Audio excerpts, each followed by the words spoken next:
But the one thing is very simple. If you don't want to fail, then don't get out of the bed. You are safest. I think if you want to do something, achieve something, make a mark, you want to change your life, your career, you want to change your experience set, there will always be failures.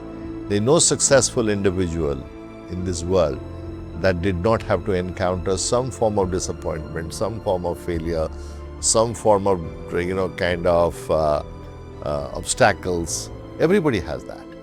So I think it is a part of life and is a part of journey. So I think it comes suddenly, and we say black swan events. Even if you have planned meticulously everything, still something could go wrong, and you suddenly are facing either a disaster or a setback or something that is off track.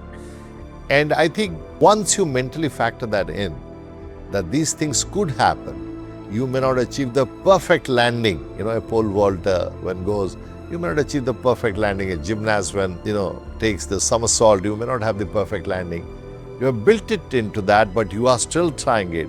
First of all, you are mentally prepared. It doesn't come as a surprise or a shock, because the moment you accept reality as reality, to say there is that 1%, 0.01% chance of you failing, that acceptance and that mental alertness itself is kind of great source of comfort that you can have.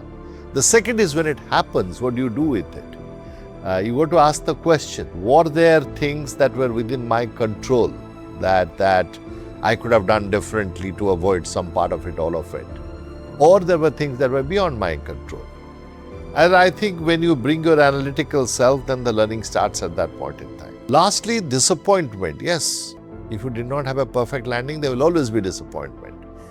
And you have a choice to make there. Either you give in to that disappointment and then become paralyzed and depressed and recluse and everything, or you say, hey, there is a new tomorrow, there's a new morning, the next day, and you come back. So if you ask me personally, it will be a long story to explain.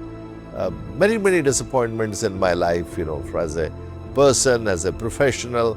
The moment you hold your standards high, expect to be disappointed when you fall short of that standard. So everybody goes through that. I have gone through n number of it.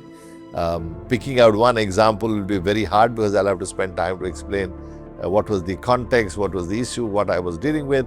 But suffice it to say that bouncing back, resilience, etc. come from your desire to do more, do better, do newer things.